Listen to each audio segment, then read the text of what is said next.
mean, the topic of wild animal suffering isn't even very well known in the vegan community, and concern for wild animals is something that I've been keen to discuss on my channel. Mm. Do you think wild animal suffering is something that vegans should be thinking about? Yeah, wild animal suffering is extremely important. I mean, to make the simple case for it, if you were an animal, that's our goal as animal rights activists, is to think like animals, think of what they would want, what their interests are, and then try to act based on that rather than our own human desires and motivations. And if you think about what the animal is going through on a factory farm, it's terrible. They are suffering intensely. They really don't want to be there. And therefore, as animal activists, we should be trying to get them out of that situation, no longer suffering on factory farms. That same logic applies just as well to animals suffering in the wild. If an animal is out there suffering from rabies or an infectious disease, if they're starving to death, they don't care whether they're on the floor of a factory farm or on the floor of a jungle. They are suffering nonetheless. And we, as anti-speciesists, should take action wherever we can to reduce that suffering. Of course, if you go beyond that abstraction, it gets more complicated. We know that by not eating factory farm products, the case is relatively straightforward that there will be fewer animals suffering in factory farm conditions. You have to juggle some things. Economists have these concepts of elasticity. How much does your actual consumption affect the production of a unit? So how many chickens are actually not farmed, given you don't eat one chicken that you would have otherwise. And the case for changing the welfare of wild animals is a lot less clear. What can I take action on today to make that wild animal suffer less? But that's not where we are yet. We're not yet at the stage where we have clear recommendations of you should do X or not Y, or even that, again, to think institutionally, we should go out and have this policy and not the other. That's all still open in the conversation. But right now we need to have a dialogue about the ethics of wild animal suffering, and then about, in practice, what would it look like to do it? What would actually work? What is not going to have, big downsides, what's likely to succeed. And we should also consider that we are intervening already. Almost everything we humans do is affecting the wild, drastically changing it. So it's less a question of should we go out and intervene in the wild, and more with the ways we're already affecting wild animals.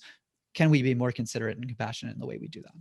Right. What we do see is that there's lots of environmental concern, and that's kind of framed in a way where we're doing it for the animals, for the polar bears. But it's kind of seeing the animals as a species, which is an abstract concept. It's not about improving their lives, and that's a real shame, don't you think?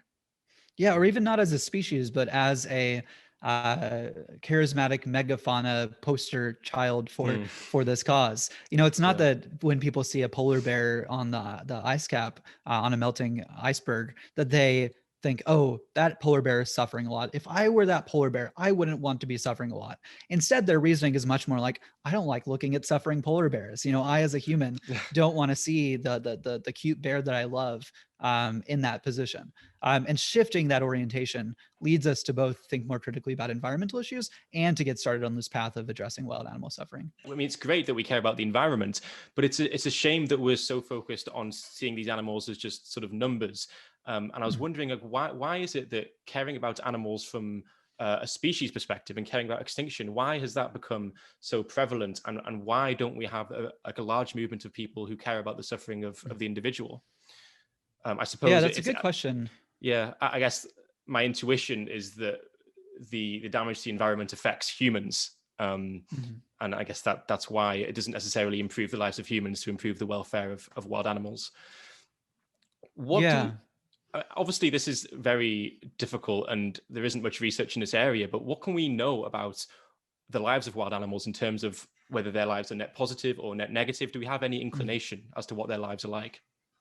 Yeah, so we have a good sense of, when I go out in the wild and look at animals, how many of them are there? What sort of things are they up to? What does a day in their life look like? We especially have this for larger animals. We know what the lives of deer look like. We know that they're out grazing, staying vigilant for predators. They live for maybe a few years, and then some of them get to have children and succeed in evolution, and their genes get passed on to the next generation. Some of them get killed before that point by a predator or by a disease or some other mechanism like starvation, and have fewer resources. We can understand these sort of big picture, very visible dynamics. The advances of biology and our understanding of ecosystems gives us a little more nuance. So we can like model what do those lives look like, what sort of path do they look like in mass.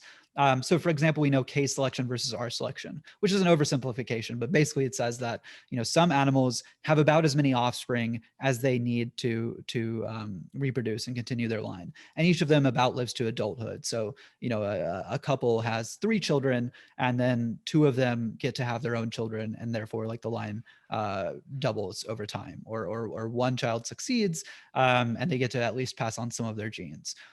We have a different method called R selection, which is for usually smaller animals. Frogs are the go-to example, where they just have tons and tons of eggs and expect that most of them will die. And in many cases, the vast majority will die and only live short, often painful lives because they're not getting to eat anything, and then they're starving, or they're getting crushed, or things like that. And that's a very different sort of life. And it's a lot harder for us to imagine because we are K-selected organisms. Humans sometimes have 10 children, but that's a very small number compared to the hundreds or thousands of eggs often of an R-selected organism. So what can we learn about that? Well, we know that if you actually count, life hours or the number of individuals, what is like the sentient experience in mass happening in the wild, a lot of it is R selection, because a lot of it is those animals who live very short lives and don't get to pass on their offspring. And those lives seem to be worse. So it seems to be the case that the more R-selected organisms we have in the ecosystem, the worse off the ecosystem is. The more suffering in total, the more gross suffering, but also probably the more net suffering, if you weigh the positive and negative experiences of those creatures. We can also say things about, what sort of experiences are worst for them. With infectious diseases, we know in humans that a lot of those are really unpleasant. Coronavirus, even if we don't die from it, is just a really unpleasant experience. So we know that the more that is in an ecosystem, the more diseases, the worse off they will be. So we can have some of these kind of broad stroke approximations that give us a rough sense of like, where is the suffering and how much is it in various places in the wild. Am I right in saying that we have reason to believe that the vast majority of animals in the wild may be dying in infancy? I think that's true. This is an ongoing area of research. I think one of the most critical questions in wild animal suffering right now is like, what is the average life hour of a wild animal? Actually just like crunch the numbers, add up frogs and honeybees and deer and elephants and try to get an estimate of this. It's really tough. It also depends, many anti-speciesists say that animals matter just as much as humans. The non-human animals matter just as much. But there is a question of like, if some animals don't have the same sentient capacities, the things we normally associate with pleasure and suffering and interests, do they matter less? Does a frog matter 1/10 as much as a human or a cow or someone larger like that?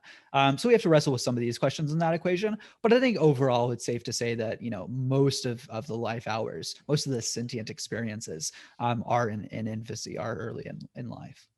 Yeah, I mean, if this is true, that the majority of animals are dying in infancy, then this suggests that there's a huge difference between how most of us are perceiving nature and the lives of wild animals and the reality.